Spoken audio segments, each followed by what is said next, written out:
Oficio del Ministro de Salud, mediante el cual responde uno de la Comisión e informa sobre los protocolos de entrega y distribución de elementos de protección personal a funcionarios de salud. Otro, mediante el cual informa sobre la posibilidad de continuar denominando Aníbal Escarella Calandroni la sala dedicada a los partos de las nuevas dependencias del Hospital Gustavo Fricke. Otro oficio del Ministro de Salud también, mediante el cual responde sobre el estado de la construcción del Hospital Felipe Pinel en Putaendo. Otro, mediante el cual informa, entre otras materias, sobre la regulación y la naturaleza jurídica de la vinculación de los servicios de atención primaria de urgencia de alta resolutividad, SAR. Otro, mediante el cual informa sobre la posibilidad de otorgar financiamiento público para el desarrollo de una investigación para el tratamiento contra el COVID-19 realizada por la Universidad Austral. Otro, mediante el cual también responde e informa si las unidades de apoyo a los pacientes oncológicos distribuidas a lo largo del país continuarán siendo destinados a ese fin o serán destinados a la atención de otras patologías. Otro también que responde e informa las condiciones en virtud de las cuales se tiene previsto disponer el cierre del Aeropuerto Internacional de Santiago con la finalidad de impedir el ingreso de personas que estén contagiadas con COVID. Otro también que responde e informa sobre la situación de las modificaciones que se ha propuesto realizar al decreto 14 de 2010, reglamento de establecimientos de larga estadía para adultos mayores. Otro sobre el estado de situación de programas profilaxis pre-exposición, PrEP, a la infección por VIH. Otro mediante el cual informa sobre la fecha estimada de entrega del consultorio externo de Valdivia. Otro que informa sobre la posibilidad de considerar los estudios inversionales de infraestructura hospitalaria para el periodo 2020-2030, la situación de los hospitales de Gorbea y Angol. Otro que informa sobre las especificaciones técnicas de los ventiladores mecánicos internados al país para enfrentar la pandemia del COVID. Aquí, en el número 13, hay una comunicación que mandó el diputado Verdesi, mediante el cual remite una solicitud que a todos los diputados les ha llegado, de unos abogados por el caso de una particular, quien señala que es víctima de una negligencia médica de un médico cirujano que también individualiza, quien solicita que esta comisión conforme a la facultad fiscalizadora que le otorga la ley, lo cual no es realmente así, oficia al Ministerio Público, Ministerio del Interior y Municipalidad de Providencia por los motivos que se detallan en la citada misiva. A mí me gustaría que los diputados primero leyeran esto y después ver qué hacemos. Una reiteración de solicitud de la audiencia del presidente del Colegio de Bioquímicos a fin de ser escuchados en la discusión de la modificación del proyecto que modifica el Código Sanitario en relación a las profesiones de la salud. Una carta de un particular de San Felipe que señala que tiene una trayectoria intachable como paramédico en hospitales públicos y en empresas de servicios externos, y señala que desde el 2020 vive en una situación de acoso y maltrato laboral por parte de compañeros de trabajo, de la jefatura directa y discriminación por malos tratos por diversas instituciones como H, FONASA, Compin Oriente, Providencia. Solicita ayuda en la revisión y fiscalización de su caso según se detalla en la carta. Eso es todo. Gracias, Ana María. Ofrezco la palabra sobre la cuenta. Sobre la cuenta ofrezco la palabra. Diputado Rosas. Sí, me pareció escuchar que estaba la respuesta acerca del financiamiento del programa de nanoanticuerpos de la Universidad Austral contra COVID. ¿Sí? ¿Sí? Gracias. Eso, y hay otra cosa sobre el hospital de Valdivia también que probablemente lo preguntó usted. Sí, gracias. Sí, ofrecía la palabra por la cuenta. Ana María, ¿es posible tener la respuesta del Ministerio sobre asignar el nombre del doctor Aníbal Escarella a la maternidad del doctor Sí, del está disponible. Si quiere se la manda. Sí, eso es. Silvia, Sí, ya. Silvia, por favor, se la puedes mandar al correo del diputado. Ahora, sobre el punto 13, ¿lo dejamos pendiente entonces hasta que podamos resolverlo en una próxima sesión, Ana María? ¿Eso es lo que nos recomienda? Sí, yo creo, hay que leerlo con detalle y ver bien qué se va a hacer. Y entonces recomendamos que puedan diputados y diputadas revisar el punto 13, que seguramente está en cada uno de los correos de ustedes para que podamos pronunciarnos, pero habiendo leído ya bien de qué se trata. Yo también tengo la misma impresión de que no corresponde, pero es mejor poder observarlo en detalle. Bien, si es que no hay más palabras sobre la cuenta, puntos varios, ofrezco la palabra. ¿Va a pasar a la gente, a los invitados o todavía no? Sí. Es que puntos varios veamos primero. A ver. Ya. Si hay puntos varios. Si no hay puntos varios, entonces... Patricio Rosas parece que tiene la mano levantada. ¿Pato? Ya. Patricio. Sí, presidente. Gracias.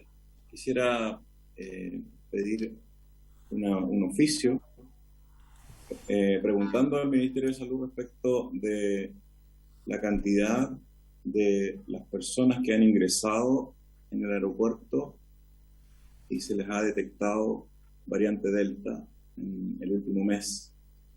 Porque una de las cosas que advertimos es que si no se realizaba un cierre o restricción al ingreso con una cuarentena aceptable de 14 días, como lo está haciendo Australia, o 11 días como mínimo, se debe producir un ingreso y dispersión de la variante Delta.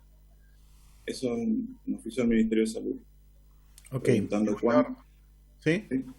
La pregunta es ¿cuántos pacientes se detectaron en el último mes de septiembre? ¿Y le parece que al oficio le agreguemos la pregunta de cuál es la cantidad de secuenciación genómica que se está haciendo? Sí, porque se supone que era el Instituto de Salud Pública, la última vez que estuvo en la comisión dijo que eran 500 en el mes, y a nosotros nos pareció escandalosamente poco. Y luego en un diario apareció que iban a ser 2.000 en el mes, pero en el mes, cosa que es prácticamente, respecto a la cantidad de los 60.000 exámenes que se hacen diario, obviamente que es poco. Perfecto, entonces agregaríamos eso. ¿Habría acuerdo entonces sobre el oficio? Sí, Presidenta, a mí me gustaría agregar una cosa, porque claro, puede parecer muy poco, pero si están entrando 2.000 personas y se hacen 2.000, no es tan poco. Entonces, claro, como lo parece. ¿Qué? Entonces, el ingreso, ¿Qué porcentaje en definitiva de Ana son 2.000 diarios en el aeropuerto lo que están ingresando. Lo que pasa es que lo expresan cuantitativamente, entonces también en porcentaje para poder saber la proporción respecto a en cuánto ingresa. Es una mejor forma de entenderlo. Bueno, ¿habría acuerdo entonces? ¿Habría acuerdo? Acordado. Se envía el oficio. ¿Hay algún otro puntos varios que quiera algún diputado o diputada plantear? ¿No? Otro punto respecto de la sesión que tuvimos a propósito del despido de funcionarios en COVID, de refuerzo COVID del Ministerio, se está produciendo a nivel país un despido no solo de las personas que están en honorario COVID, sino también de las personas que están en honorario lisa y llanamente, como un recorte. Y creo que uno de los puntos que tocamos la vez pasada como comisión era ese informe de la situación de deuda hospitalaria que existe, porque es probable que se esté escondiendo la deuda hospitalaria o no escuchando sectores que están pidiendo auxilio de la deuda hospitalaria y están generando o obligando a tener que hacer recortes de este tipo, cosa que no se entiende en una situación en que estamos casi partiendo una cuarta ola. Entonces, no sé si oficiamos esa vez acerca de que específicamente se nos diga cuál es la deuda hospitalaria al momento y qué medidas están tomando el Ministerio para saldarla, porque existe un problema en los hospitales que sobre cierto nivel de deuda es imposible que les vendan insumos y también es imposible que produzcan más, todo lo contrario, empiezan a producir menos servicios y eso es una situación grave. Entonces hay que precaverla a tiempo, no esperar hasta que la noticia le llegue al ministerio, sino que escuchar a sus directores. Yo no soy parte de este gobierno, pero sé que los directores están con el agua al cuello en los hospitales de los servicios de salud del sur de Chile y también en la metropolitana. Entonces es un tema que debiese detallarse por parte del ministerio. Perfecto. Diputado, ¿quiere entonces esperar la respuesta que nos van a dar hoy día o quiere solicitar algún oficio si es que no se ha mandado? Solamente era verificar que se envió ese oficio con ese detalle, porque no estoy seguro que haya quedado, porque lo que conversamos fue fundamentalmente sobre los despidos, pero tangencialmente mencionamos el tema de la deuda. Entonces, estoy seguro que haya salido un oficio preguntando específicamente sobre la deuda hospitalaria.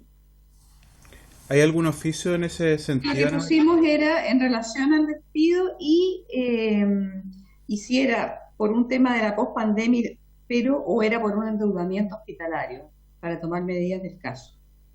O sea, me acuerdo que habíamos nombrado, tendría que verificar bien el oficio, pero me acuerdo que habíamos nombrado el tema del endeudamiento. Si no, Hagamos lo siguiente, si no está considerado en el oficio anterior, enviamos un nuevo oficio solicitando la información de deuda hospitalaria. ¿Le parece? Bien. Gracias. Se acuerda así entonces.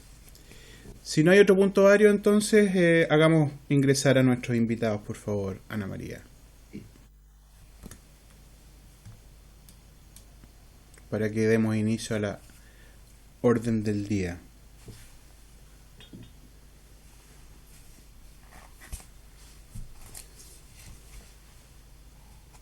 Tiene la minuta ahí, diputado, ¿verdad? Sí, ya. A la vista la tengo aquí, frente a mí. Bien. Muy buenos días entonces a las y los invitados que nos están acompañando el día de hoy.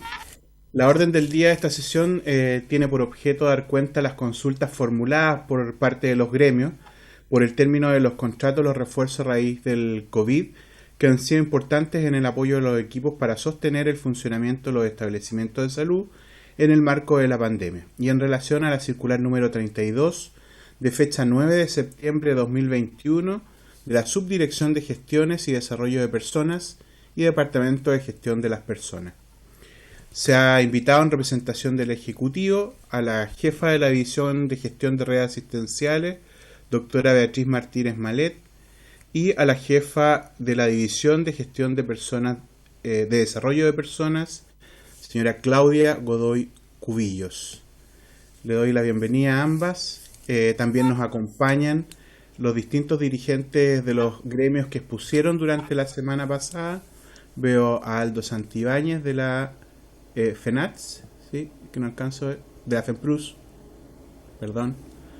Veo a Gabriela Flores de Confusam, no alcanzo a ver a todo el mundo. Margarita Araya también está. La vi, sí, que es de Confedeprus. Confedeprus, Margarita, ¿cómo está? Aldo Santibáñez.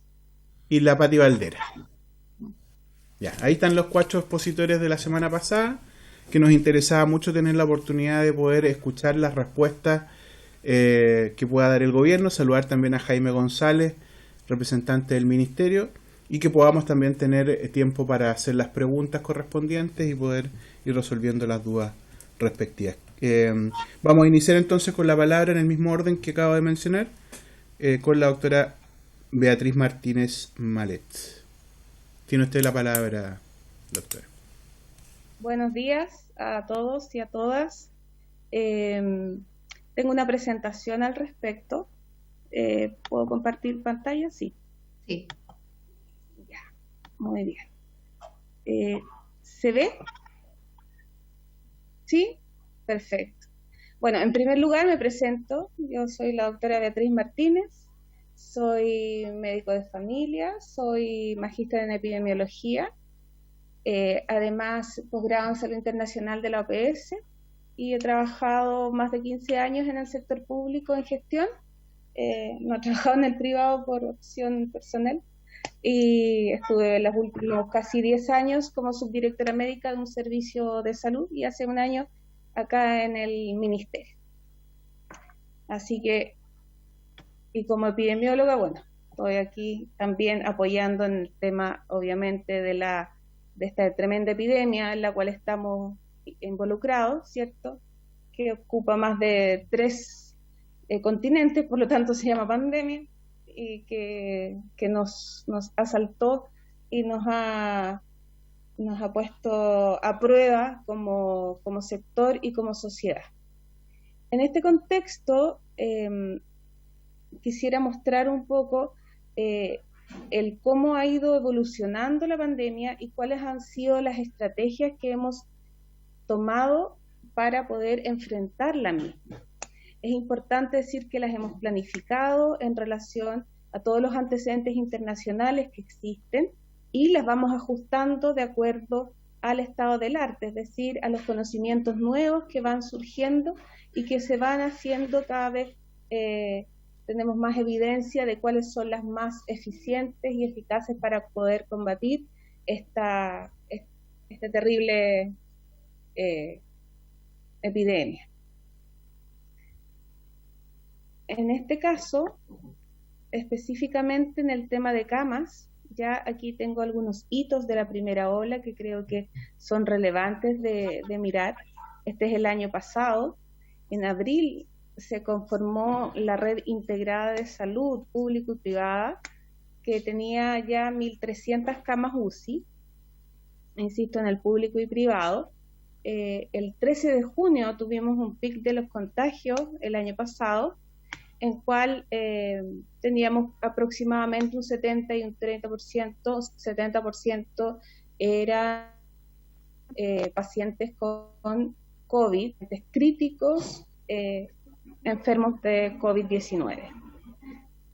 Ya el 9 de julio se alcanzó el máximo de camas habilitadas al mismo tiempo, con 3.216. Hubo un tremendo esfuerzo de parte de toda la red para poder dar respuesta a nuestros pacientes que requerían, en especial un ventilador mecánico y todos los cuidados asociados a un paciente crítico. El 15 de septiembre se alcanzó el pic de hospitalización de UCI no COVID, ya con 1.249, empezó a darse vuelta el tema. Si ven aquí en el gráfico, el azul oscuro eran los pacientes COVID, ya, y el azul claro los no COVID. Y el 6 de diciembre los pacientes ya se había dado vuelta la proporción y eran más los pacientes que estaban hospitalizados en una UCI sin una patología por COVID. Este ya es la evolución durante el 2021, disculpen. El 25 de enero se instruyó ya a los prestadores privados llegar al 75% del máximo habilitado en la primera ola del 1 de febrero. Es decir, comenzamos a habilitar más camas para poder dar respuesta al escenario epidemiológico en el cual nos encontrábamos. El 4 de marzo ya dijimos necesitamos más camas por las proyecciones que estábamos revisando de acuerdo al número de pacientes contagiados y a la tasa de conversión, que eso significa cuánto de la cantidad de pacientes contagiados van a requerir una cama UCI. Eso está estudiado, nosotros lo vamos revisando permanentemente y lo vamos revisando por región también. Por lo tanto, el 8 de marzo ya habíamos logrado el 85% y en 2 semanas habíamos llegado al 100% de lo que se solicitó. Ahí ya tuvimos que tomar medidas más grandes o más importantes porque vimos que la segunda ola estaba siendo, o la ola secundaria, ¿cierto? Estaba siendo más importante en términos de magnitud que la primera ola y con pacientes con ciertos perfiles sociodemográficos o demográficos y epidemiológicos un poco distintos. Por lo tanto, se requirió suspender incluso las cirugías en 11 regiones del país. Por supuesto, no las cirugías de urgencia se siguieron realizando las cirugías oncológicas también, y cualquier cirugía que requiriera un paciente en que si no se realizaba esa, pudiera tener una secuela funcional grave, es decir, que su pronóstico estuviera adecuado al tiempo de respuesta del sistema de salud.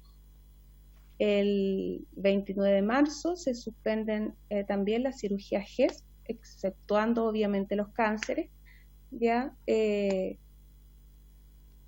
Y mantuvimos después, incluso llegamos a requerir más camas y se dispuso la habilitación del 130% de camas habilitadas en la primera ola, que insisto fue un tremendo logro para poder dar respuesta a nuestros pacientes. Y como vemos en este momento, estamos ya en una bajada importantísima de ocupación de camas, por lo tanto, todos nuestros recursos que estuvieron, o muchos de nuestros recursos que estuvieron destinados y que se tuvieron que redestinar a poder atender a los pacientes con COVID-19, tienen que en este momento empezar a redestinarse a lo que significa lo que se tuvo que dejar de hacer por esta redestinación urgente ya para dar respuesta a la pandemia. Por lo tanto, estamos en la línea roja, se ve abajo la cantidad de los casos confirmados y por lo tanto lo que se requiere, que ya tienes una tendencia clara, ya porque llevamos 2 meses en lo mismo. Aquí estamos, la segunda ola, que llegamos a esa cantidad de casos que es impresionante, ¿cierto? Y que gracias a todos los funcionarios públicos también y del lado privado también, toda nuestra red integrada, pudimos lograr dar respuesta. Esta lámina yo creo que es muy buena porque es muy explicativa, es autoexplicativa.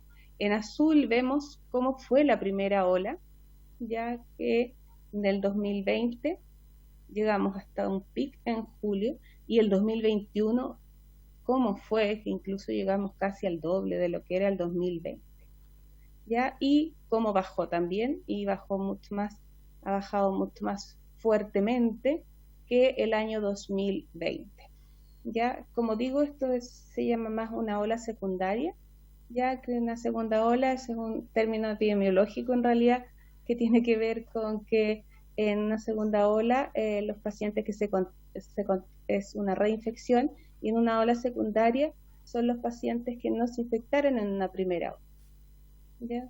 Y eso fue, por eso además tuvimos un cambio de la edad de los pacientes involucrados y hospitalizados durante la segunda ola en relación a los que estaban hospitalizados durante la primera.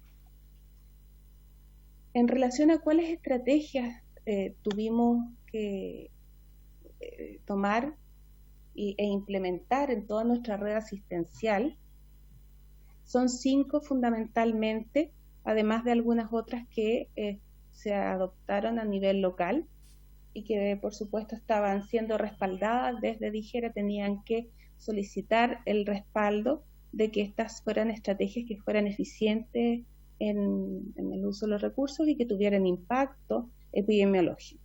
Entonces, en ese mismo contexto, en el primer contexto epidemiológico, la complejización de camas críticas, como ya dijimos, y después voy a conversar un poco más a profundidad sobre esto.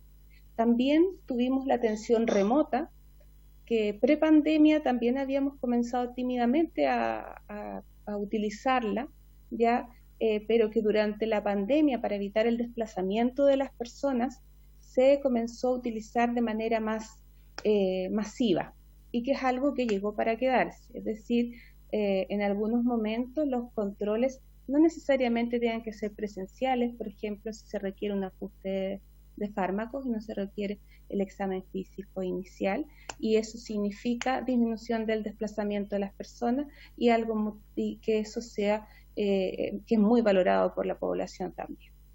El acercamiento territorial de fármacos, fue otra estrategia que tiene 2 patitas, digo yo. Una tiene que ver que se implementó fundamentalmente porque para evitar el desplazamiento de personas que estaban en grupos de riesgo en un contexto de un escenario epidemiológico con alta circulación viral, por lo tanto que podían contagiarse y seguir contagiando. En ese contexto incluso se llegó a atender hasta a domicilio.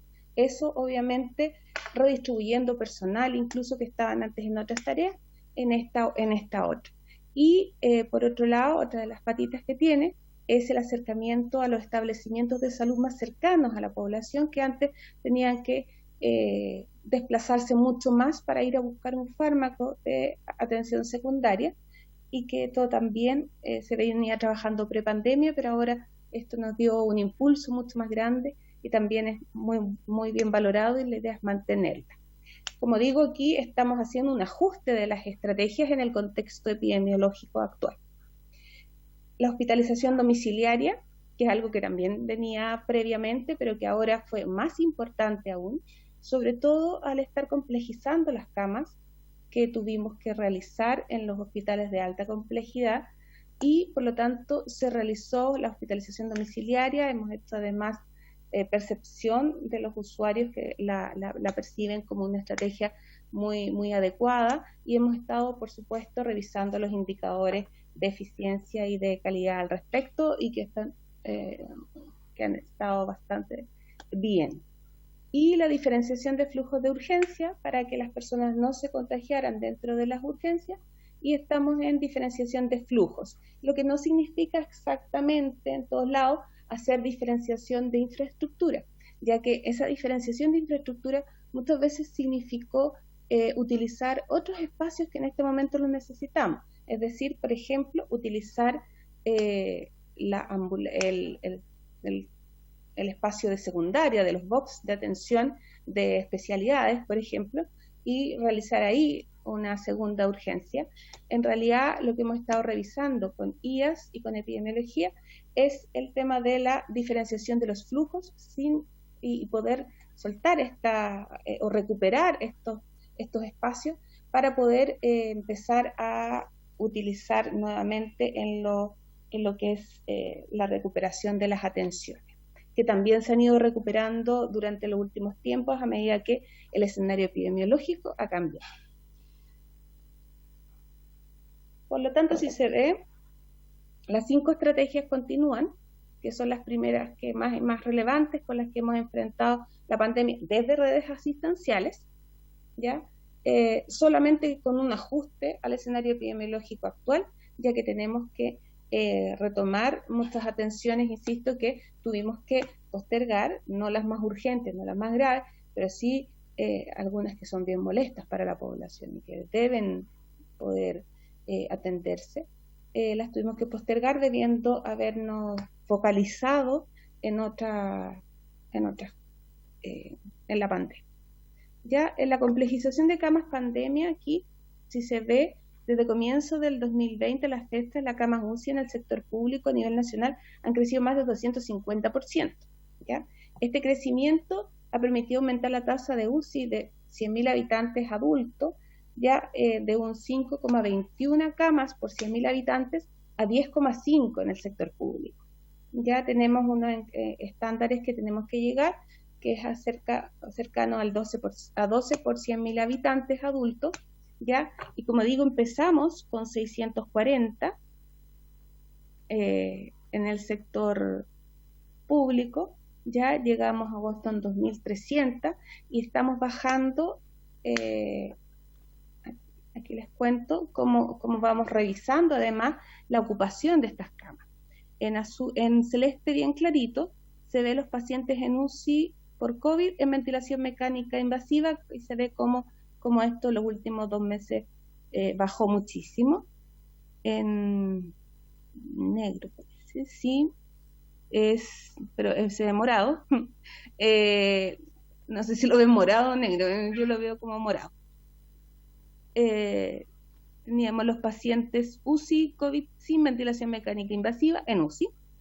El amarillo son los UCI ocupados por pacientes sin COVID con otras patologías de base, y lo que nos queda acá arriba son las UCI disponibles, es decir, UCI que no están ocupadas en este momento, y que no se ve que fueran a ser ocupadas en los próximos días. Aquí inició la campaña de la vacunación, que por supuesto Doctora, la vacunación... ¿Sí? Una consulta. ¿Aproximadamente cuánto le queda de presentación? Porque necesitamos escuchar a la señora Claudia también y después hacer las preguntas, solo para poder ordenarnos. Ya, 5 minutos. Si me dan 5 minutos, Okay. yo feliz. Lo que pasa es que me entusiasmo con el tema. Ya. Entonces, bueno, el inicio de la campaña de vacunación se ve como después de un tiempo bajó absolutamente la tasa de conversión, ya, es decir, cuántos pacientes requerían entrar a UCI, porque sabemos que la vacunación lo que más influye es para que no hayan pacientes graves. ¿Ya? Y situación actual, al 25 de septiembre tenemos que del total de camas públicas, del sector público, tenemos un 15% UCI, tenemos un 15% desocupadas, ya teníamos 1.540 UCI habilitadas, de las cuales 85% están ocupadas. De ese 85%, 1.314 están ocupadas y de las cuales 1.041 están con casos no COVID, con personas con patologías no COVID, que corresponden al 80%. Es decir, esto ya se dio la vuelta, ¿ya? Y de esos, además de los pacientes que están en UCI, el porcentaje de ventilación es solamente un 60%.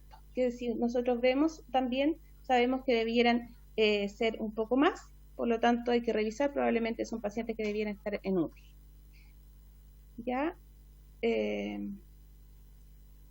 Más o menos lo mismo. Y esto es importante, esto sí quiero relevarlo también, ¿ya? Estos son los pacientes que con las camas críticas para adultos, considerando los criterios epidemiológicos, siempre el escenario pandémico, el porcentaje de ocupación de camas y el porcentaje de pacientes con ventilación mecánica en UCI. Si ven, prepandemia teníamos 640 UCI. Ya al inicio por dotación, es decir, permanentemente, ya el 2021 habíamos aumentado 788. Y la propuesta es terminar en diciembre con 1.238.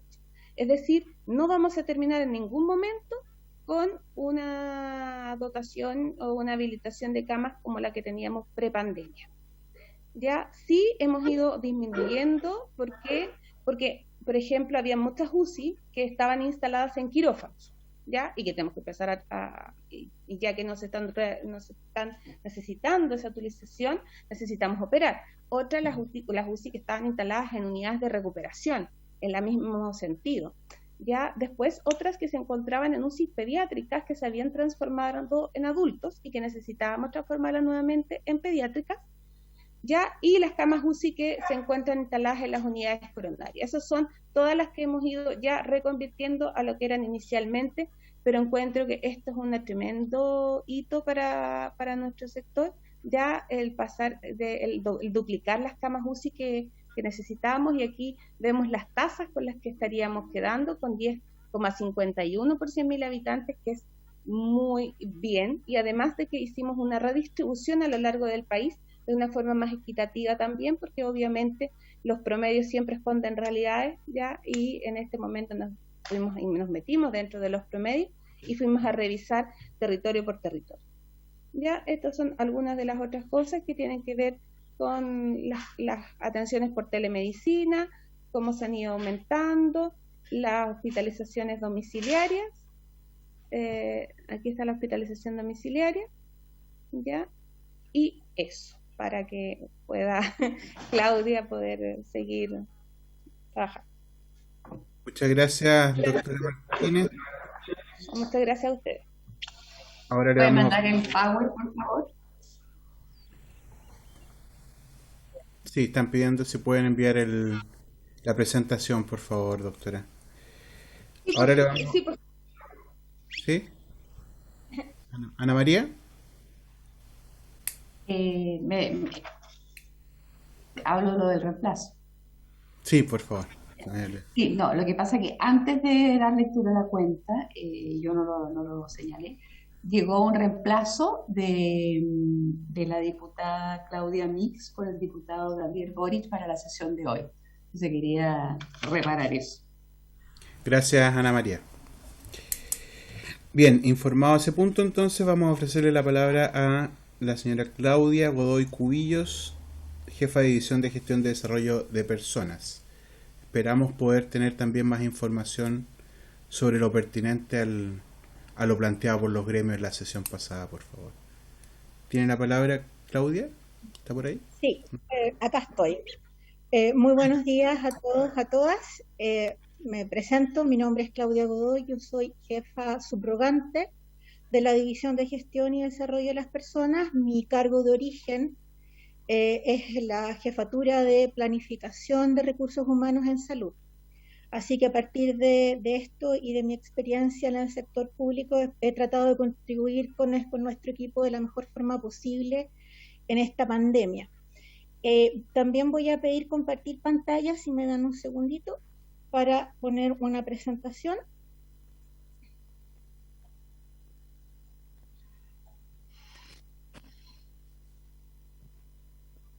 Mientras tanto, quiero hacerle presente al diputado Gustavo Sangüesa, que en algún momento él abra su cámara para constatar que está presente para efectos de ponerlo presente en la sesión. Ahí está, Ahí está, saludando. perfecto. Muchas gracias. Ya, está bien. Eso para que vea que estaba atento a lo que está pasando. Muy bien.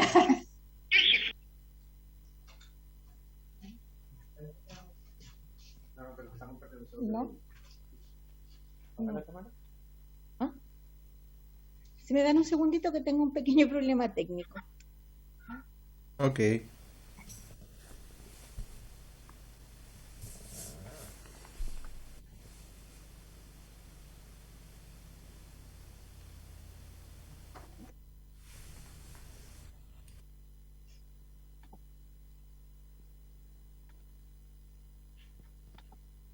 Mientras esperamos, yo para recordarle a los diputados y diputadas que mañana no vamos a tener sesión de la comisión, producto que tenemos sesión de sala, así que y se votan proyectos de ley, por lo tanto no podemos sesionar en paralelo. Claudia, ¿sí? Bien, estamos listos. Ok, tiene ¿Se la ve palabra. bien? Ya, perfecto. Sí. Bien.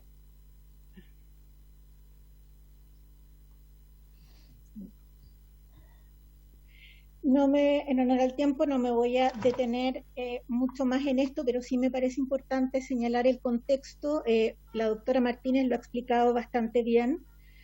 Hoy día tenemos un nuevo contexto en esta situación de pandemia, que hemos tenido varios picos, hemos tenido las primeras y segundas olas, y hoy día estamos en una situación en que los contagios han ido disminuyendo notablemente. También tenemos una cifra, este cuadro es muy relevante, nos muestra que los pacientes que están hospitalizados en nuestras UCI están disminuyendo afortunadamente, y esto nos muestra además, y aquí que me voy a detener un poquito más también, la situación de los funcionarios en pandemia ha seguido la tendencia de contagios, de casos confirmados también en la población. Nosotros hoy día tenemos 137 casos activos en el sector público de salud. En el mapa ustedes pueden ver que hay regiones donde no tenemos casos, algunos donde hay 1, 2. La mayor concentración obviamente está en la región metropolitana por un tema de densidad poblacional, pero también tenemos una importante cifra que es la vacunación de nuestro personal.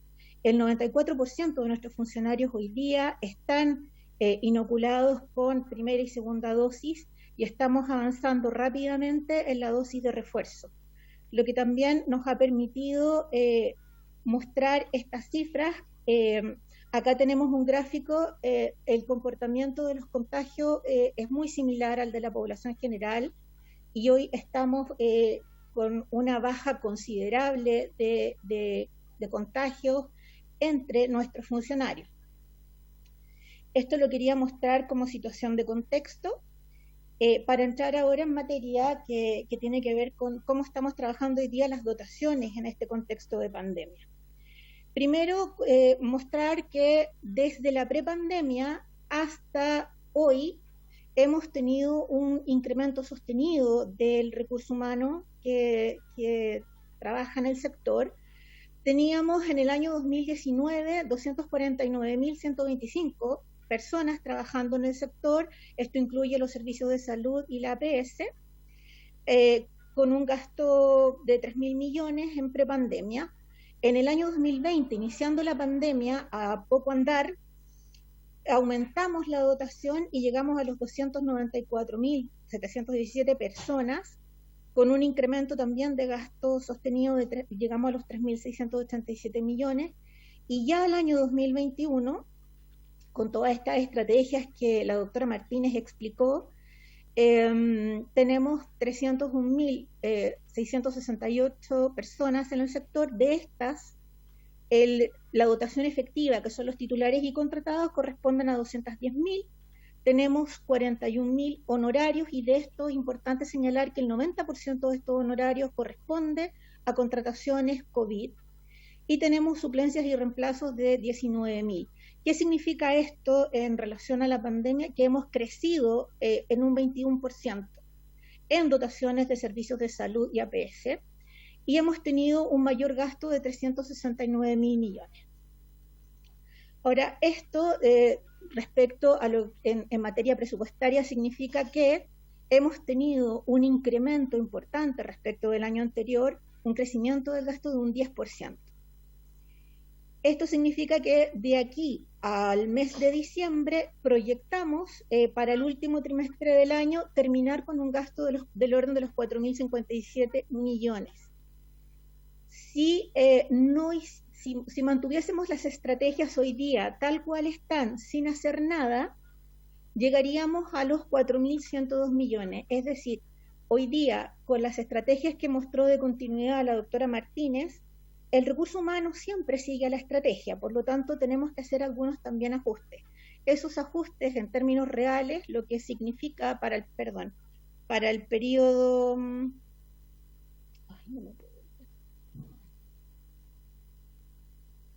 Si me dan un segundito, ahí.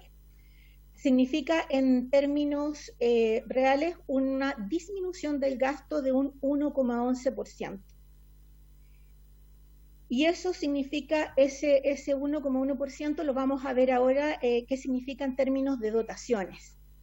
Es importante señalar que las estrategias que han sido definidas por la autoridad, que la doctora Beatriz ya lo comentó, tenemos la complejización de camas, la atención remota, que es telemedicina, el acercamiento de fármacos, hospitalización domiciliaria, los flujos diferenciados de urgencia, hospitales modulares, y las unidades centralizadas de traslado de pacientes. Y también los servicios de salud han realizado estrategias locales de apoyo a los laboratorios PCR, apoyo a la atención primaria, el refuerzo en el traslado de pacientes, refuerzo de unidades de apoyo diagnóstico y atención de funcionarios. Todo esto nos da una fotografía de 31.958 contrataciones a honorarios COVID. Y esto es importante señalar que son rutificados, es decir, son contratos de personas. Y acá tenemos un gráfico que nos muestra que tenemos una variabilidad de personal contratado desde médicos, químicos, técnicos, administrativos y una gran cantidad de profesionales, entre los que cuentan en gran cuantía enfermeras, kinesiólogos, que están trabajando hoy en la red. Dentro de esto es importante señalar que de los 31.000 contratos que tenemos hoy, hay que distinguir dos grupos. Uno que es pago por prestaciones, que corresponde al 31% de esta dotación. Pago por prestación significa que estamos pagando turnos de refuerzo, extensiones horarias, estamos pagando a estudiantes y a expertos. Cuando hablamos de expertos, son los contratos que tenemos hoy día de extranjeros, que nos ha permitido contratar a través, la alerta sanitaria nos ha dado facultades para hacer estas contrataciones de refuerzo, que es personal que, si bien no está cumpliendo hoy día todos los requisitos legales que necesitamos hoy día para desempeñar en la administración pública, y particularmente en el sector salud como el EUNACOM, sí nos ha permitido estas flexibilidades para poder dar soporte en este periodo de pandemia dentro de lo que dura la alerta sanitaria. Por lo tanto, estos son prestaciones y no cargos. Y tenemos otro grupo importante, que es la mayor cantidad de contratos, que es un 69%, que son jornadas completas, es decir, equivalen a un puesto de trabajo, y aquí es donde está el mayor análisis que estamos efectuando hoy. Si miramos el gráfico que acompaña esta tabla,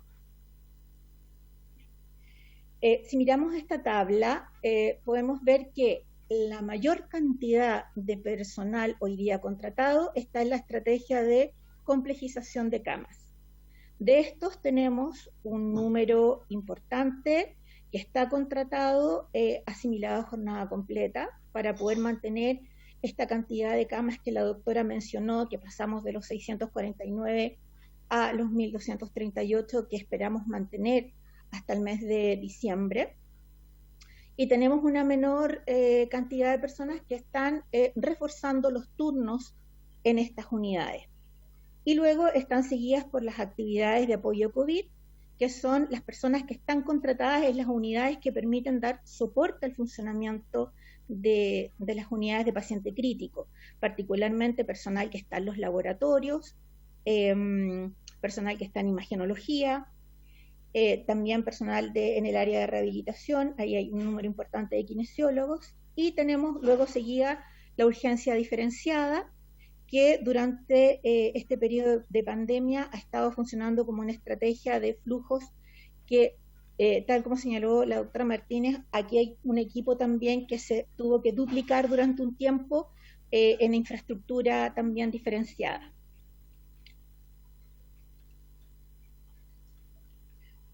Ahora, esto era la fotografía que teníamos hasta el mes de septiembre, por lo tanto, de acuerdo a cómo ha evolucionado la situación de pandemia y con las estrategias que se ha evaluado pertinente que continúan durante el último trimestre del año, hay estas cinco estrategias que ya fueron explicadas, que es complejización de camas.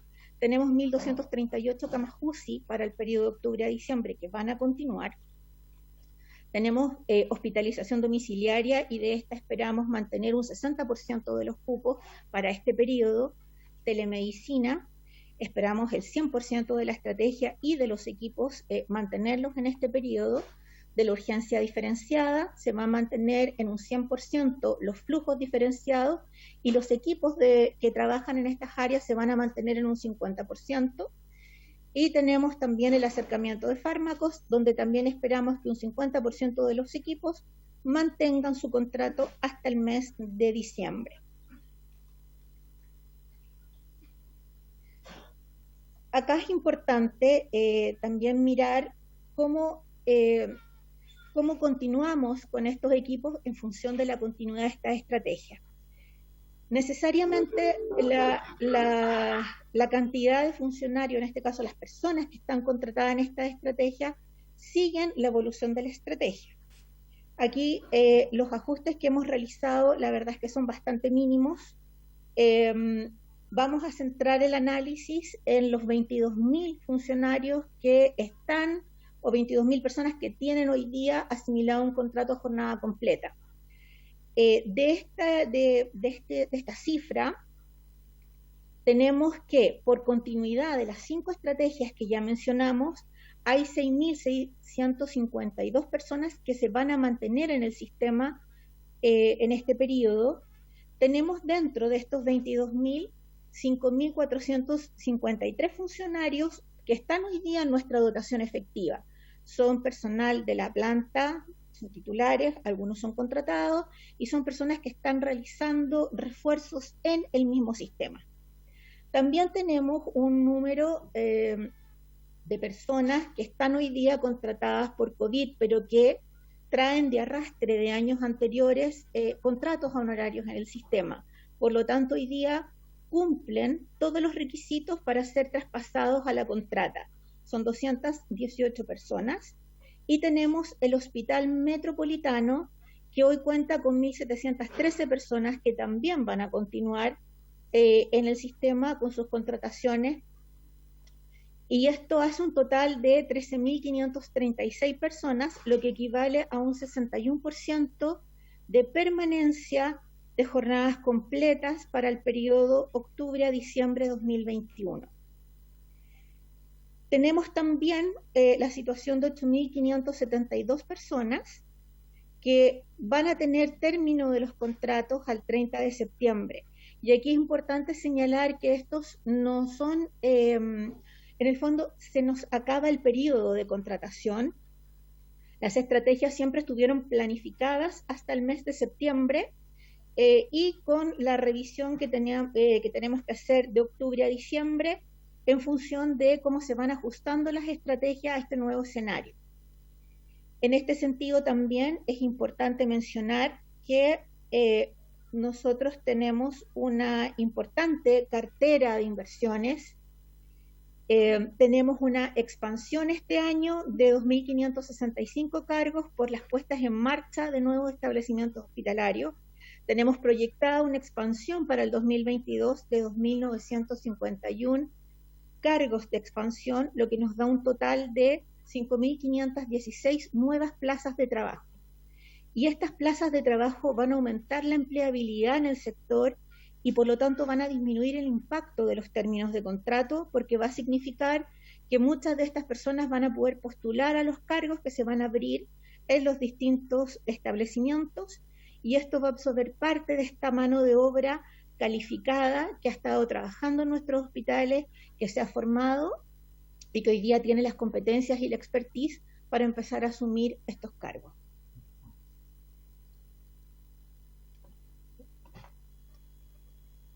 Muchas gracias. Ok, gracias por su presentación, Claudia. Vamos a ofrecer entonces ahora la palabra a los diputados y diputadas que quisieran hacer algunas consultas. Yo tengo de hecho una ya, pero vamos a esperar que los colegas puedan pronunciarse. Ofrezco la palabra.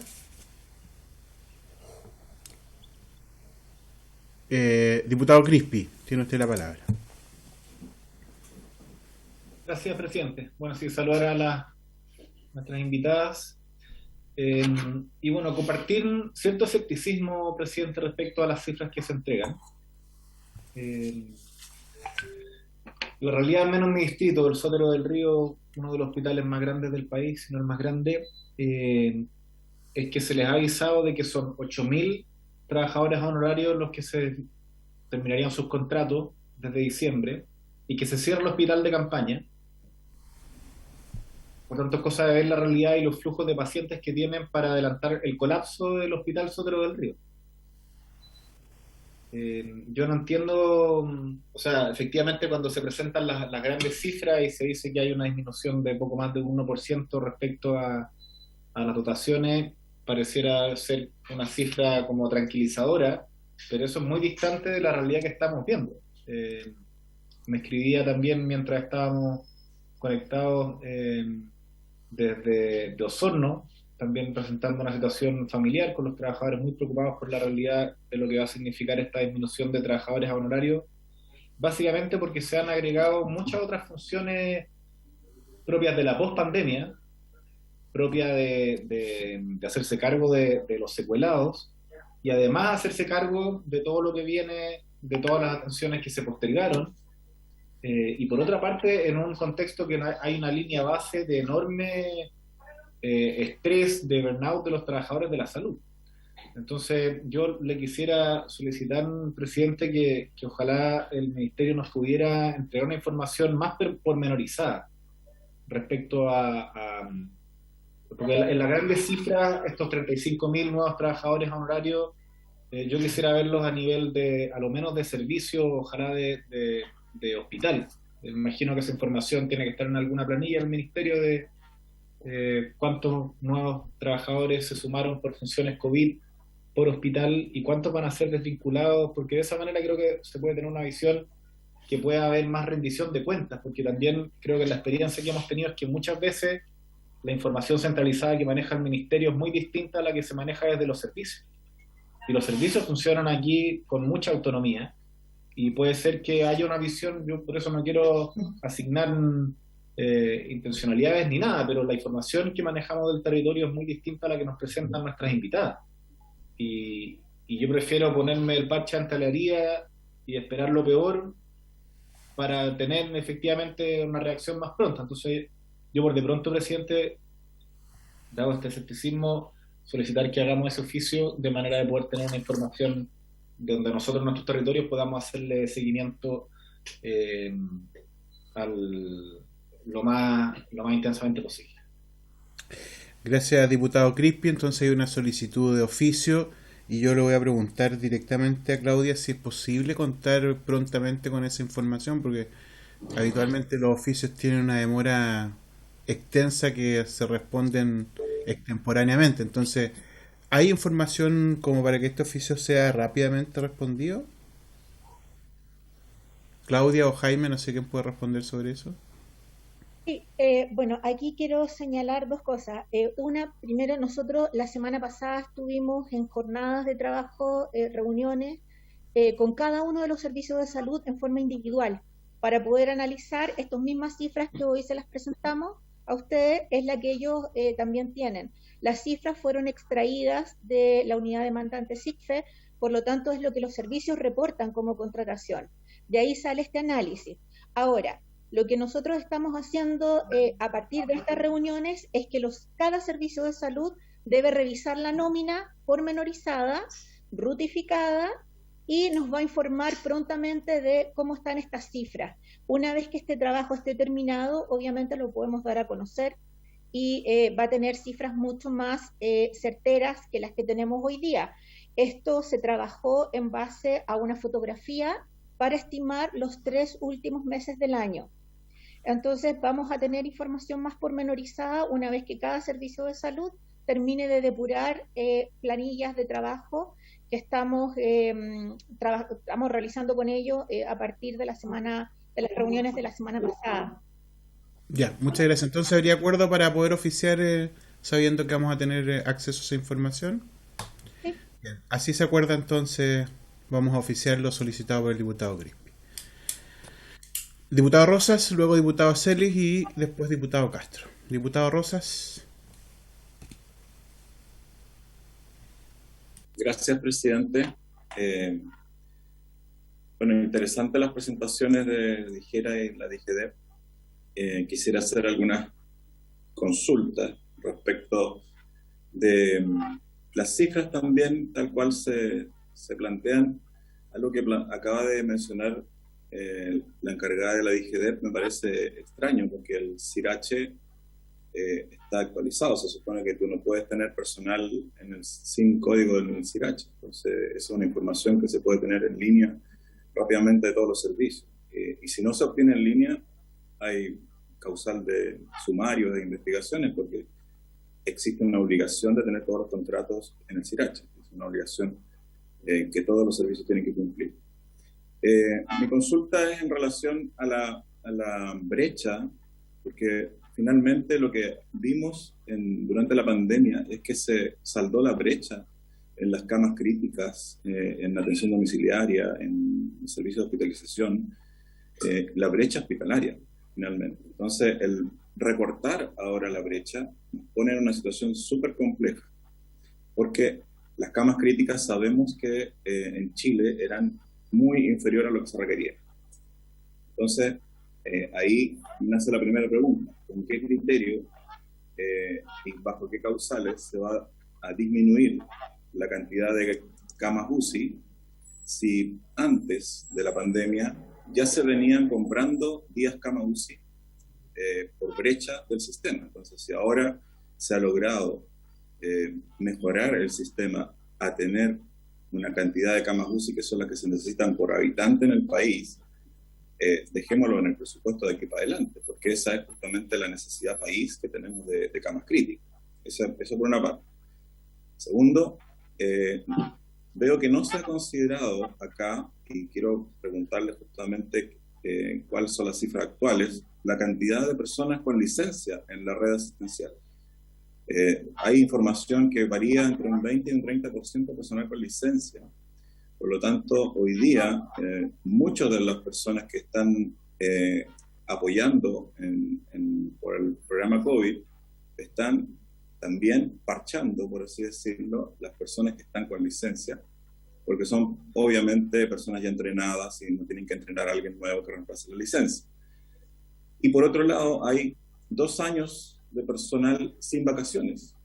Entonces, tenemos acumulación de personas que en todas estas olas no han podido salir de vacaciones, entonces también las personas que están en honorarios y cubriendo con contratos COVID también están en esa línea apoyando para darle sostén a la red asistencial. Entonces, mi pregunta ahí va en el sentido de por qué no se considera esa cantidad también, esos 2 factores, el personal con licencia, ya se habló del tema de salud mental, que ha sido gravísimo a esta altura después de 1 año y medio de pandemia, y las personas que también tienen 2 años de vacaciones acumuladas, cosa que ya sobrepasa lo tolerable para personas que han estado bajo este nivel de estrés.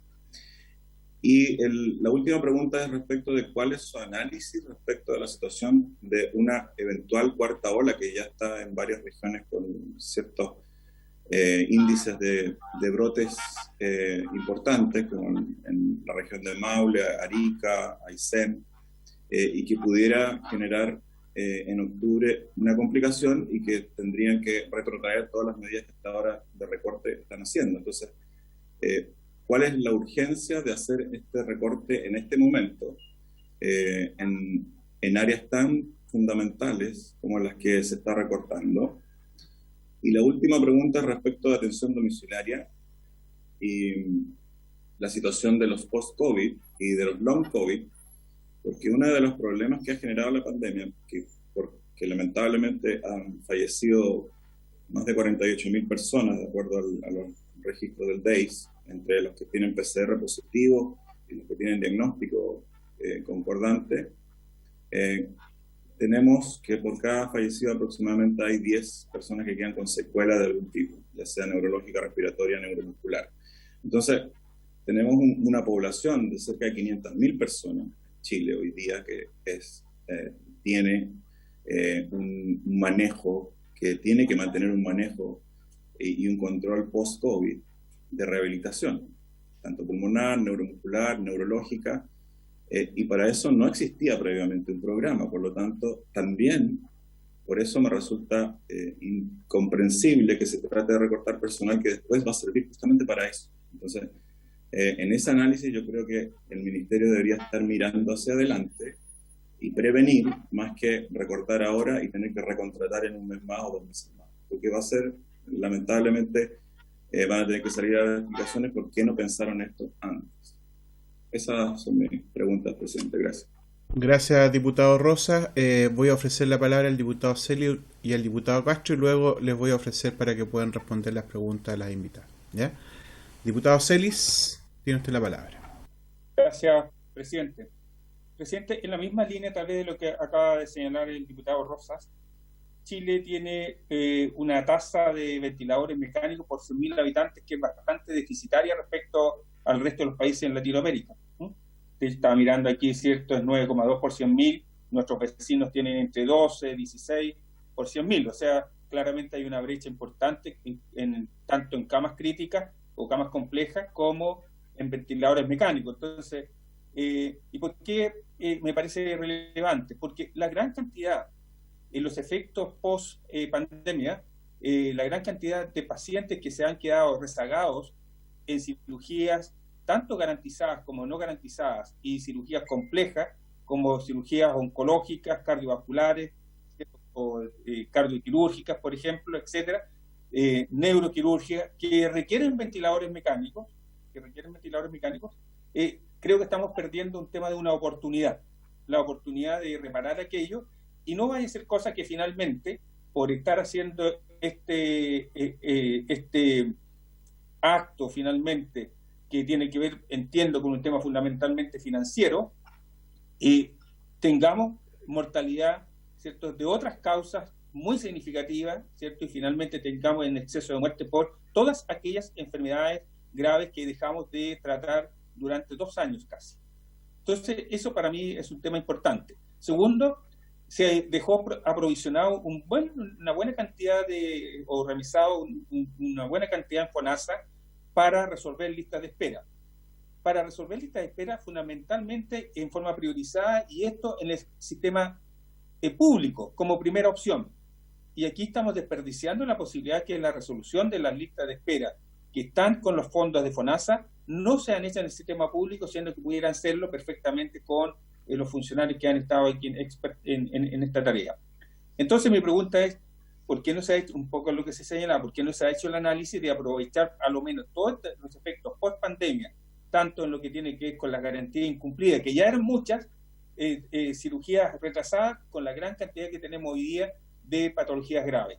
Y segunda cosa, y aquí hay un juicio, a mi entender la pandemia no se ha acabado, ¿no? Entonces la trazabilidad, el TTA ha disminuido mucho, estamos hablando de un 25, un 30%, ¿cierto?, de lo que había previamente, y lo que estamos viendo en las curvas hoy día son todas curvas ascendentes. El periodo decreciente de contagio ya se acabó, y estamos justamente al otro lado de la curva, y está creciendo lento pero seguro, incrementándose con una tendencia que es preocupante. Entonces, yo llamaría a no tomar estas medidas apresuradas, y agradezco la presentación porque es bastante ilustrativa, pero falta el detalle de los hospitales. Yo conversé con el director de servicios del distrito que represento, él me dio una visión un poco más optimista de lo que acabamos de ver, pero creo que se requiere esa visión por servicio y por hospitales para finalmente tener más claridad respecto a este tema.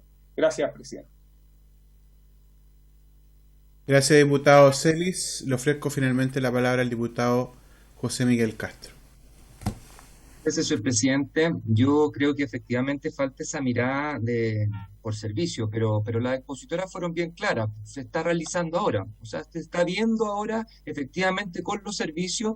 Yo estoy de acuerdo que se nos entregue la información cuando se vaya generando, y por lo demás que no se espere quizá haberla generado toda, porque me imagino que en algunos servicios para adelante o atrás, pero la información global efectivamente se tiene por dos personas que son completamente transversales, que por lo que veo en su currículum, lo que decía por lo menos Beatriz, ha trabajado en el sector público hace bastantes años, independiente del gobierno que esté.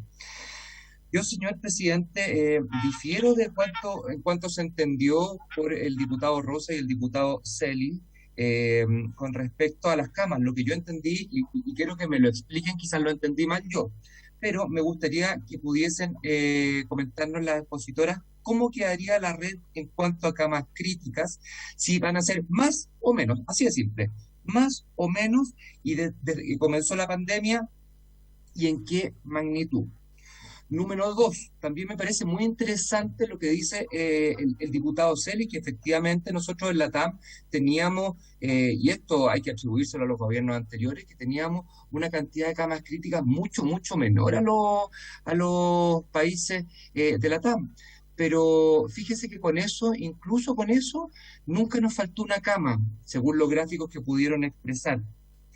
Entonces creo yo que es destacable lo que ha hecho Chile, y un poco tiende a compensar la pregunta que él hace con respecto a cuántas camas nos van a quedar. Otra cosa, nos preguntan por una cuarta ola o por las olas que vienen además, vienen luego. Me gustaría pensar cómo es esta mirada de cómo van a ser las olas, porque claro, vemos un sostenido crecimiento, vemos una disminución en cuanto a la mortalidad y en cuanto al uso de camas, según lo que pude leer ayer en el Mercurio. Y la pregunta número 2, la otra fue súper clara, aumentan o disminuyen, magnitud. Y la pregunta número 2, para que todos nos quede claro, ¿cuántos contratos se reconvertirán en el entendido de que las personas pasan a contrata? ¿Cuántos en general? Gracias, señor presidente. Gracias, diputado Castro. Yo, antes de entregarle la palabra a las invitadas, solamente yo tenía una pregunta, pero prácticamente la hizo completa el diputado Rosa. Solamente agregar en materia de brecha, ¿no? Aquí se plantea un crecimiento de un 21% en contrataciones, y se menciona también expansión en virtud de nuevos prestadores que van a ser aperturados, digamos. Y dos cosas sobre eso. Primero, efectivamente, si ese crecimiento de un 21% se hizo cargo, ¿no?, de la brecha existente previamente al COVID. Estamos hablando de prestaciones que se otorgaban previamente a la pandemia, ¿ya? Y si es así, ¿en qué porcentaje? Porque claro, hay un crecimiento de un 21%, pero tal vez la brecha era menor, no lo sé. Entonces quería saber si es que efectivamente se contrató más allá de la brecha existente previamente al COVID, o si es que se contrató o con el 21% de crecimiento se logró absorber la totalidad de esa brecha. Y lo segundo, respecto a la expansión, efectivamente el punto es que la expansión, claro, abre más cargos de trabajo que podrían ser postulados, pero no necesariamente absorbe la brecha existente previamente. Lo que va a hacer es absorber brecha de las nuevas prestaciones que van a otorgar estos nuevos prestadores, por lo tanto no puede ser considerado como disminución de la brecha existente, salvo que se considere para esa zona específica donde funciona el prestador también la brecha previa. Entonces me gustaría que pudiéramos clarificar también eso, por favor. Bien. Sobre el punto, presidente. Sí, sobre el punto, presidente. Diputado Rosa. Sí, sobre el punto, porque cuando uno habla de que no han faltado camas críticas, eso incluye la compra de servicios. Entonces, por una parte, el Estado ha expandido la oferta de camas críticas y hay que ser cuidadoso con eso porque la expansión ha evitado que se compren servicios. La historia nos dice que la cantidad de camas críticas que se compran es un gran costo para FONASA. Y el hecho de tener las camas críticas aumentadas dentro del sistema hace que ese costo se reduzca mucho, porque ya pasas a tenerla en la instalación. Eso solamente. Sí, de acuerdo, diputado Rosa, tiene que ver con la productividad del prestador, pero si no está haciendo camas críticas. Diputado Celi. Me permite una interrupción, perdón, pero no puedo dejar pasar la observación del diputado Castro, José Miguel. Yo hice turnos hasta el 11 de diciembre del 2018 y le debo decir que pero muchísimas veces faltaron las camas críticas y los ventiladores. Quiero solo acotar eso, en justicia. Así es. Bueno, ofrezco la palabra entonces. ¿Quién va a responder de nuestras invitadas? Están juntas. No me he dado cuenta que estaban juntas, así que... Bien. Le ofrezco la palabra entonces para que usted... Pero a más de un metro, por si acaso. Ya, me parece muy bien. Ya, sí, y con las FP que corresponde. No, mira, son muy interesantes las preguntas y yo creo que es importante dejarlas claras. Ya, en primer lugar, obviamente nosotros no tenemos la bola de cristal. Ya hemos ido aprendiendo a través del tiempo harto sobre el microorganismo que nos está afectando, sobre la pandemia, sobre su comportamiento epidémico y epidemiológico, ya, y cuáles son las estrategias más importantes para poder dar cuenta de esto. Hay mucho todavía por aprender, eso sí, ya, y eso es lo que vamos a estar revisando. Por lo tanto, lo que sí sabemos es que estamos trabajando con ventanas epidemiológicas, en momentos en que la baja es importante, ya, y en esas ventanas epidemiológicas lo que tenemos que intentar, obviamente, es recuperar muchas de las prestaciones que no pudimos realizar porque estábamos con todos nuestros esfuerzos centrados en salvar a la gente para que no falleciera de COVID, ya, porque teníamos una cantidad de pacientes impresionante conectados a ventilación mecánica en una cama UCI, ya, y que era la cama UCI realmente la que estuvo ahí para poder, y todo el equipo asociado a ello, para que poder salvarlo. Entonces, en este momento, como les decíamos, muchas de esas camas se implementaron en lugares en que no es que hubieran 3 UCIs más en infraestructura y pusiéramos ahí las camas. Es decir, el sistema fue lo suficientemente flexible ya y suficientemente resiliente para poder ocupar los quirófanos con los anestesiólogos que correspondían, las salas de recuperación para colocar las camas críticas, es decir, incluso los pediatras que fueron, como habían menos circulación viral de virus epidémicos o endémicos infantiles, se transformaron en camas críticas de adultos. Por lo tanto, en este momento en que eso bajó, tenemos que recuperar esos espacios para lo que fue también fueron realizados, y es lo que ustedes están pidiendo también, porque nosotros también estamos preocupados, yo también estoy preocupada, y también he trabajado en el sistema público, ¿ya? Y obviamente no podemos estar en este momento sin camas críticas infantiles, y eso se retrotrajo, ¿ya? Sin quirófano, tenemos que operar, por lo tanto, obviamente, en el momento en que no es tan requerido las camas críticas de adultos, tenemos que llevar el recurso hacia eso. Por otro lado, categóricamente sí quedamos con más. Ya yo puse ahí un gráfico que dice que prepandemia nosotros teníamos 640 camas UCI en el sector público. Lo que estamos planteando a diciembre de este año es tener 1.200, más de 1.200 camas UCI en el sector público, es decir, el doble. No llegar a lo prepandémico no significa volver atrás, porque sabíamos que obviamente que teníamos una brecha. Ustedes han hecho turnos, todos nosotros, y estamos llegando a más de 10 por 100.000 habitantes, es decir, un tremendo salto y con mejor distribución además, que eso es importante también, ¿ya? Porque cuando nosotros metemos, un profe mío dijo que cuando uno se involucra en los promedios esconden realidades, ¿cierto? Y por lo tanto la distribución de los recursos en salud se esconden en los promedios. Por lo tanto, eso sí o sí. Por otro lado, no estamos en condiciones de afirmar que tenemos menos ventilación mecánica, menos ventiladores mecánicos en relación a nuestros vecinos. Ya por oficio se va a enviar el número total de lo que tenemos, pero en este momento teníamos un ventilador mecánico por cada una de las camas que en algún momento se habilitaron, y fueron más de 4.500 en algún momento, ¿ya? Por lo tanto, eso no es así, pero lo vamos a enviar, ¿ya? Y como digo, estamos duplicando las camas críticas, solamente que en esta ventana epidemiológica, que esperemos que sea la ventana parejita, en la cual estemos en una endemia, o incluso baje más para quedarnos en una endemia del COVID-19, estamos sí duplicando las camas críticas, ¿ya? Y aquí otra cosa, lo quirúrgico, sí, lo quirúrgico bajó la producción quirúrgica por todo lo que hemos conversado, que tuvimos que direccionar nuestros recursos hacia la atención de lo urgente, pero nunca se dejó de operar las cirugías de urgencia, se mantuvieron en el mismo número, ya, obviamente, los cánceres y lo que pudiera traer como consecuencia una secuela funcional grave si no se operaba en ese momento. De todas maneras, y aún así, ya en agosto aumentamos muchísimo ya la producción quirúrgica para poder dar respuesta a las necesidades de nuestra población que está esperando. Por otro lado, obviamente, y esto es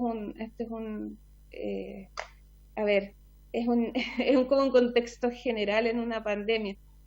Si cambia el escenario pandémico, tendremos que ajustar nuevamente las estrategias. Al hacer los análisis epidemiológicos, al parecer, y estando con las vacunas que estamos, esto debiera ser distinto del año pasado, ¿ya? Pero siempre estamos pendientes y estamos revisando permanentemente cómo esto ocurre. Y lo revisamos servicio por servicio, ¿ya? Porque lo hicimos desde que hacíamos los traslados de camas críticas, lo hicimos con los establecimientos, cuál era su capacidad, cuál era la necesidad, y lo hemos estado haciendo así, vamos a seguir de esa manera. Las otras preguntas las puede responder Claudia, que está a más de 1 metro. Gracias. Bien, respecto a alguna de las preguntas, en términos generales, señalar que nosotros trabajamos desde la gestión de personas todas estas estrategias con una mirada de planificación. La planificación de recursos humanos en salud significa que tenemos que usar metodologías. Nosotros construimos escenarios y tal como señala Beatriz, el recurso humano sigue la estrategia. Por lo tanto, son situaciones dinámicas y si los escenarios cambian, tenemos que hacer cambios en las estimaciones, ya sea para subir o para disminuir, y esto también tenemos que conjugarlo con un presupuesto y un marco que tenemos dentro del año. Aquí en el tema de, particularmente cuando construimos los escenarios, obviamente estamos considerando, porque estamos monitoreando el ausentismo de los funcionarios. Aquí hay que separar las glosas de honorarios que nos permiten pagar las prestaciones, los turnos adicionales, también de los reemplazos, que es una glosa distinta. Eso también lo trabajamos con cada uno de los servicios de salud. Hay una cosa también bien importante que no quiero que se me pase y que es importante clarificar, que es con respecto a los nuevos establecimientos y la capacidad de los nuevos contratos. Estos establecimientos obedecen a un estudio de preinversión hospitalaria. Aquí existe un módulo de recursos humanos que, cuando estima el recurso humano que ese hospital va a requerir, tiene que hacerlo en función de la cartera de prestaciones, del modelo, de la infraestructura, y por lo tanto toma la brecha histórica. Así que aquí sí estamos cerrando brecha en los hospitales normalizados, de la brecha que traen históricamente, porque nos estamos haciendo cargo de que ese recurso humano tiene que ser adecuado a la nueva producción que va a tener el establecimiento. Aquí se utilizan estándares de recursos humanos, hay estándares que están en guías clínicas, hay recomendaciones, hay rendimiento, se hace un estudio bastante acabado para poder determinar que ese establecimiento parta con una dotación. Por lo tanto, cuando se hace el estudio, se levanta todo el recurso humano, la oferta que trae, no solamente de personal titular y contrata, sino de los honorarios que tiene, de las compras de servicio que debiesen estar asociadas a un cargo, y todo esto constituye finalmente una brecha. Y esa es la que se va cerrando con las expansiones que se planifican anualmente. Otra cosa importante es señalar que nosotros, en términos también del personal, estamos trabajando hoy día con el programa Saludablemente Funcionarios para poder, estamos partiendo hoy día incipientemente porque contra un presupuesto bastante acotado, pero estamos trabajando con gestores de salud mental para poder trabajar en el largo plazo un modelo de salud mental para nuestros funcionarios, sabiendo que esa es una de las causas más altas de ausentismo que tenemos hoy. Estamos, tal como lo señaló Beatriz, estamos en un proceso también de aprendizaje. Esta pandemia nos ha presionado a todos a cambiar nuestras formas de trabajo, de visualizar. Mucho de nuestro personal se ha tenido que reconvertir desde camas básicas y adquirir competencias para funcionar en camas críticas. Claramente no vamos a volver a una situación como la que teníamos inicialmente de camas, y este personal se va a mantener y vamos a aprovechar sus competencias, pero esto significa también planificar cómo nos vamos moviendo y claramente lo que nosotros hemos hecho hoy día es responder a la pandemia, no a la brecha histórica. Hemos respondido a cómo están hoy día cada una de estas estrategias para que puedan funcionar.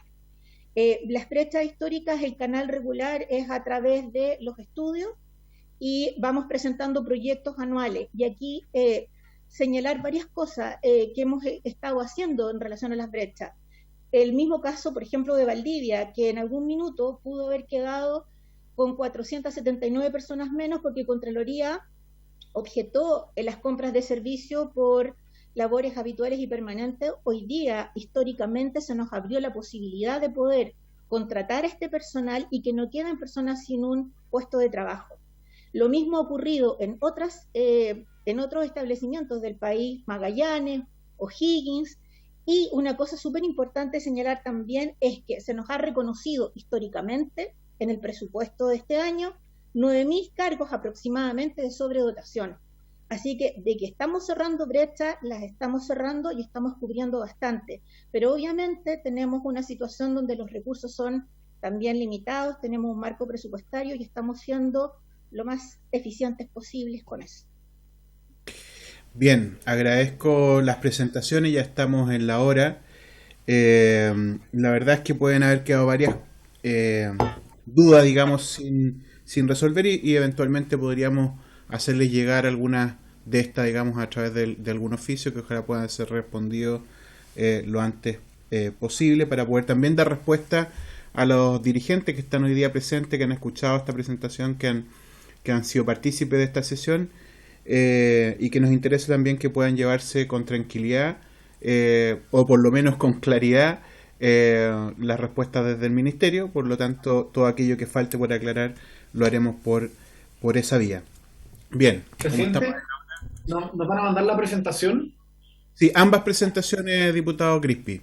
Ya, y ojalá, como estamos a 4 días del 30, bien que no tengan claro como cuántos son los trabajadores honorarios que no van a ser contratados nuevamente desde el próximo mes por hospital. No sé cómo no está esa información disponible el día de hoy. ¿Cómo están planificando esta cantidad de despidos sin que a 4 días del fin de este mes? Entonces, reforzar solamente de que nos manden la información. No sé qué es lo que falta para que la sigan construyendo, que es lo que respondieron a mi pregunta. Bien, no tengo más tiempo salvo que se me otorgue más tiempo para la sesión, pero si no tengo más tiempo, usted sabe, diputado Crispi, que tengo que cerrar la sesión ahora.